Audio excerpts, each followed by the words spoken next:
ಎಲ್ಲರಿಗೂ ನಮಸ್ಕಾರ. ಇವತ್ತು ಎಗ್ಗಿನಿಂದ ಕಬಾಬ್ ಮಾಡಿದ್ದೇನೆ.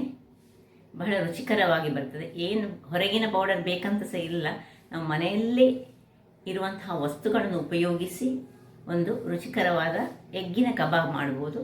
ಈ ಮಸಾಲದಲ್ಲಿ ನಾವು ಚಿಕನ್ನ ಕಬಾಬನ್ನು ಸಹ ಮಾಡಿಕೊಡ್ಬೋದು. ಬಟ್ ಎಗ್ ಕಬಾಬಿಗೆ ಸ್ವಲ್ಪ ಲೈಟಾಗಿ ನಾನು ಈ ಮಸಾಲೆಯನ್ನು ಹಾಕಿ ಮಾಡಿದ್ದೇನೆ. ಈ ಮಸಾಲೆ ನೀವು ಬೇರೆ ಈವನ್ ಈರುಳ್ಳಿಯನ್ನು ಸಹ ಅದರಲ್ಲಿ ಫ್ರೈ ಮಾಡಿಕೊಂಡು ಈ ಈರುಳ್ಳಿಯ ಬಜ್ಜಿಯ ರೂಪದಲ್ಲಿ ಸಹ ಮಾಡ್ಬೋದು. ಹಾಗಿರುವಾಗ ಯಾರೆಲ್ಲ ನನ್ನ ಚಾನಲನ್ನು ನೋಡ್ತಿದ್ದೀರಿ, ಯಾರೆಲ್ಲ ಇನ್ನೂ ಸಬ್ಸ್ಕ್ರೈಬ್ ಮಾಡಿಲ್ಲ, ದಯವಿಟ್ಟು ಸಬ್ಸ್ಕ್ರೈಬ್ ಮಾಡಿ ಸಪೋರ್ಟ್ ಮಾಡಿ ಅಂತ ಹೇಳುತ್ತಾ, ಈ ಎಗ್ ಮಸಾಲೆಗೆ ನಾನು ಸ್ವಲ್ಪ ಚಿಲ್ಲಿಯನ್ನು ಯೂಸ್ ಮಾಡಿದ್ದೇನೆ. ನೀವು ಬೇಕಿದ್ರೆ ಈ ಪೌಡರ್ನಲ್ಲಿ ರೂಪದಲ್ಲಿ ಸಹ ಇದನ್ನು ಯೂಸ್ ಮಾಡಿಕೊಂಡು ಚಿಲ್ಲಿ ಪೌಡರ್, ಕೊರಿಯಾಂಡರ್ ಪೌಡರ್ ಹಾಗೂ ಮಾಡ್ಬೋದು. ಯಾವ ರೀತಿಯಲ್ಲಿ ಮಾಡಿದರೆ ಸಹ ಬಹಳ ಟೇಸ್ಟಿಯಾಗಿ ಬರ್ತದೆ. ನಾನು ಮಾಡಿದ ರೀತಿಯಲ್ಲಿ ಮಾಡಿದರೆ ಮಕ್ಕಳಿಗೆ ಸಹ ಕೊಡ್ಬೋದು. ತುಂಬ ಲೈಟಾಗಿ ನಾನು ಇದರ ಈ ಫ್ಲೇವರ್ ಸಹ ಕೊಟ್ಟಿದ್ದೇನೆ, ಅದರೊಟ್ಟಿಗೆ ಈ ಖಾರ ಸಹ ಹಾಗೆ ತುಂಬ ಲೈಟಾಗಿ ಉಂಟು. ಬನ್ನಿ ಹೇಗೆ ಮಾಡುವುದೆಂದು ನೋಡೋಣ. ನಮಸ್ತೆ ಮಿತ್ರರೇ, ಇವತ್ತು ಎಗ್ಗನ್ನು ಬಳಸಿ ಎಗ್ ಕಬಾಬ್ ಮಾಡೋಣ. ನೋಡಿ, ನಾನು 3 ಮೊಟ್ಟೆ ತೆಗೆದುಕೊಂಡಿದ್ದೇನೆ. 3 ಮೊಟ್ಟೆಗೆ ಆಗುವಷ್ಟು ನಾನು ನಿಮಗೆ ಏನು ಸಾಮಾನುಗಳು ಬೇಕಂತ ಹೇಳ್ತೇನೆ. ಇಂಗ್ರೀಡಿಯೆಂಟ್ಸ್ ಬಹಳ ಸುಲಭ, ಮನೆಯಲ್ಲಿ ಇರುವಂಥದ್ದು. ಇದು ಇಲ್ಲಿ ಬೇಯ್ತಾ ಇರುವಾಗ ಅದಕ್ಕೆ ಸ್ವಲ್ಪ ಒಂದು ಕಲ್ಲು ಉಪ್ಪನ್ನು ಹಾಕೊಳ್ಳೋಣ.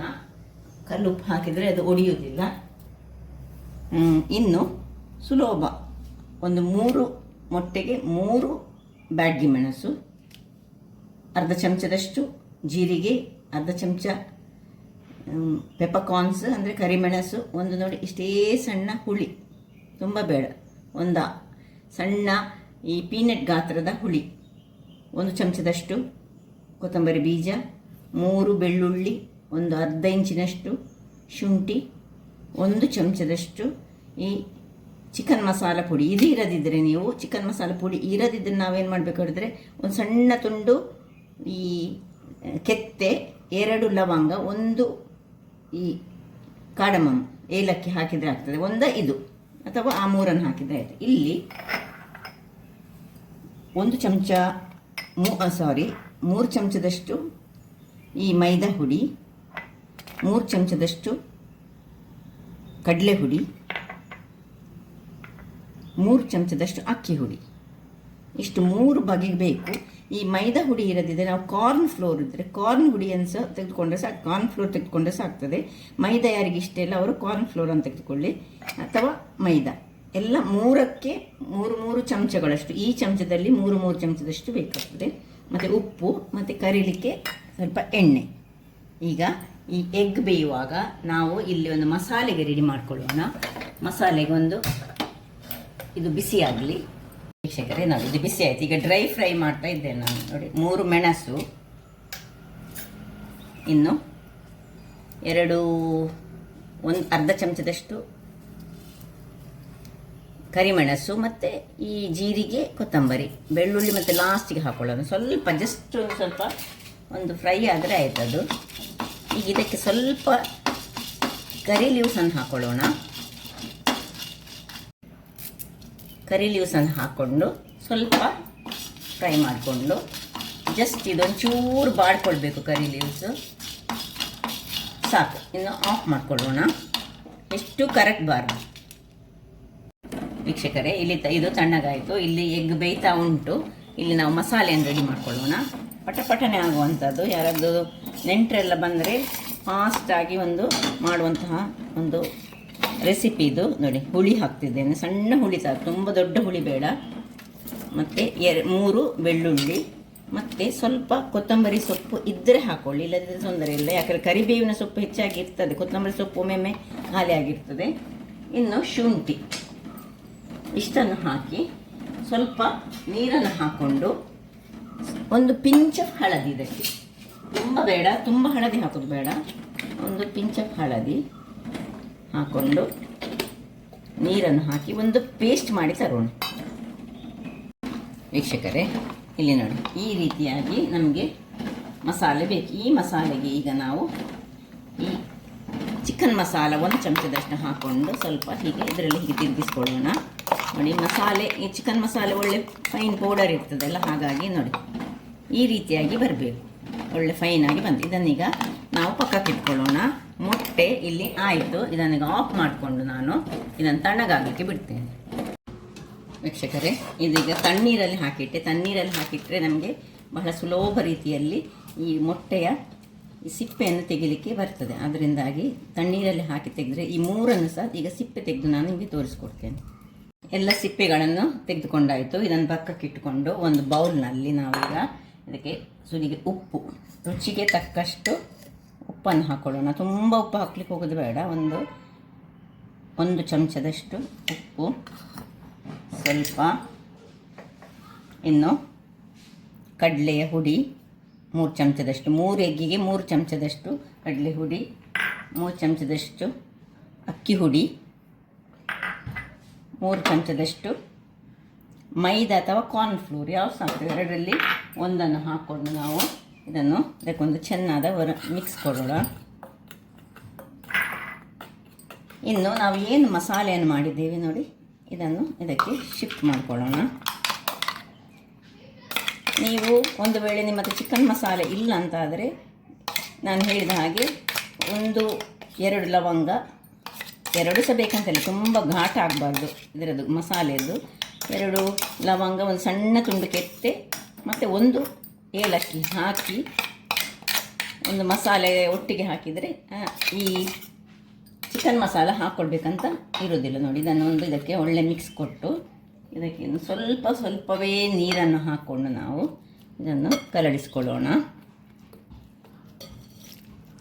ನೋಡಿ, ಈ ಹದದಲ್ಲಿ ಬರಬೇಕು.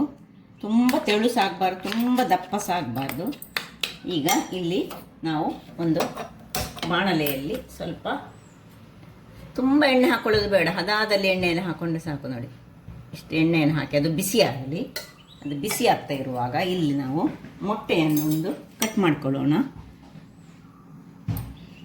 ನಾನು 2 ಭಾಗಗಳಾಗಿ ಮಾಡ್ತೇನೆ.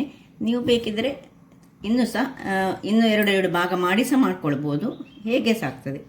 ನಾನು 2 ಭಾಗ ಮಾಡಿಕೊಂಡು ಅದನ್ನು ಡಿಪ್ ಮಾಡ್ಕೊಳ್ತಿದ್ದೇನೆ. ನೋಡಿ, ಈಗ ಇಷ್ಟ ಆಗುವಾಗ ಇಲ್ಲಿ ಈಗ ನಾವು ಏನು ಮಾಡಬೇಕು ಹೇಳಿದರೆ, ನಾವು ಸ್ವಲ್ಪ ಉಪ್ಪಿನ ಪುಡಿಯನ್ನು ಇದಕ್ಕೆ ನೋಡಿ ಹೀಗೆ ಇದರ ಒಳಗಡೆ ಉಪ್ಪು ಪುಡಿ ಮತ್ತು ಸ್ವಲ್ಪ ಈ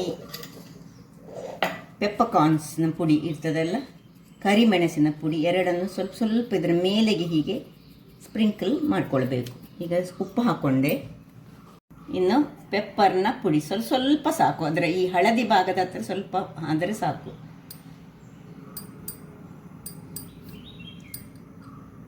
ಇಷ್ಟಿಷ್ಟು ಹಾಕ್ಕೊಂಡು ಇನ್ನೀಗ ಇಲ್ಲಿ ಇದು ಬಿಸಿ ಆಗಲಿ. ಬಿಸಿಯಾದ ಕೂಡಲೇ ವೀಕ್ಷಕರೇ, ಎಣ್ಣೆ ಕಾದಿದೆ. ಈಗ ಇಲ್ಲಿ ನಾವು ಈ ಒಂದು ಮೊಟ್ಟೆಯನ್ನು ಇದಕ್ಕೆ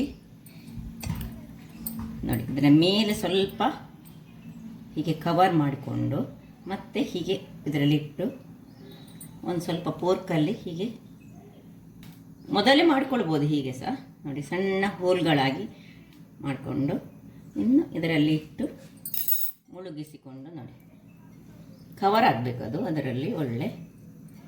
ಆಗ ಆ ಒಂದು ಒಳಗಿನಿಂದ ನಮಗೆ ಒಂದು ಒಳ್ಳೆ ಫ್ಲೇವರ್ಸ್ ದೊರಕ್ತದೆ. ಹೀಗೆ ಡಿಪ್ ಮಾಡ್ಕೊಳ್ಳೋಣ. ಫುಲ್ ಡಿಪ್ ಆಗಬೇಕು. ಡಿಪ್ ಆಗಿ ಹೀಗೆ ಒಂದೊಂದಾಗಿ ಇದನ್ನು ಹೀಗೆ ಹಾಕ್ಕೊಳ್ಳೋಣ. ಅದೇ ರೀತಿ ಎಲ್ಲವನ್ನು ಸಹ ಹಾಗೆ ಇಲ್ಲಿ ಒಂದು ಹೀಗೆ ಇದನ್ನು ಮೊದಲಿಗೆ ಸಹ ಮಾಡ್ಕೊಳ್ಬೋದು.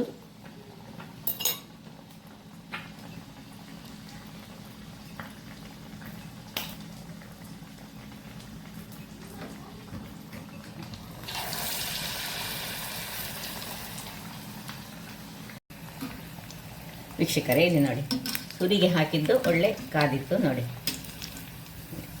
ಒಳ್ಳೆ ಇದನ್ನು ತೆಗೆದುಕೊಳ್ಳೋಣ. ಇನ್ನು ಉಳಿದದ್ದು ಒಂದು ಚೂರು ಕಾಯಲಿಕ್ಕೆ ಬಾಕಿ ಉಂಟು. 3 ಹಾಕ್ಕೊಂಡಿದ್ದೇನೆ ಒಟ್ಟಿಗೆ ನಾನು, ಅಂದರೆ 3 ಪೀಸಸ್. ಇದನ್ನು ಈ ಕೆಚಪ್ನೊಟ್ಟಿಗೆ ತಿನ್ನಲಿಕ್ಕೆ ಸಹ ಒಳ್ಳೆ ಆಗ್ತದೆ, ಚಟ್ನಿ ಒಟ್ಟಿಗೆ ತಿನ್ನಲಿಕ್ಕೆ ಸಹ ಬಹಳ ಚೆನ್ನಾಗಿ ಬರ್ತದೆ.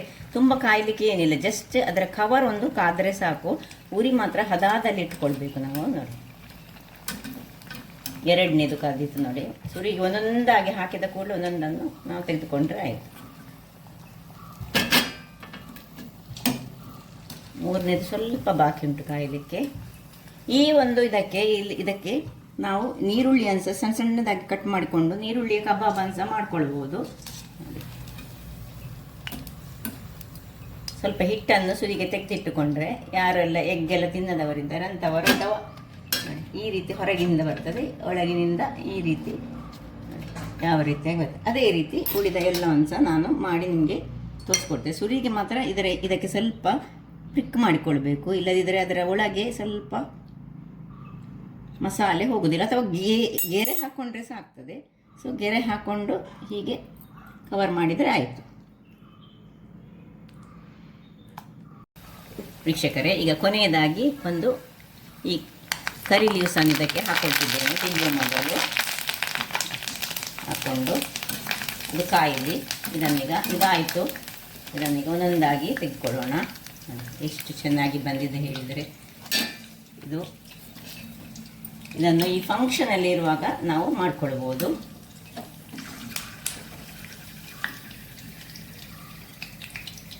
ಈ ಚಿಕನ್ ಎಲ್ಲ ಇಲ್ಲದಾಗ ಮನೆಯಲ್ಲಿ ಮೊಟ್ಟೆ ಅಂತೂ ಇದ್ದೇ ಇರ್ತದೆ.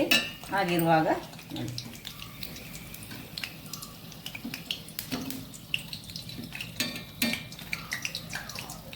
ಸೊ ಈಗ ಇದನ್ನು ತೆಗೆದುಕೊಂಡು ಇದಕ್ಕೆ ಹಾಕೊಳ್ಳೋಣ.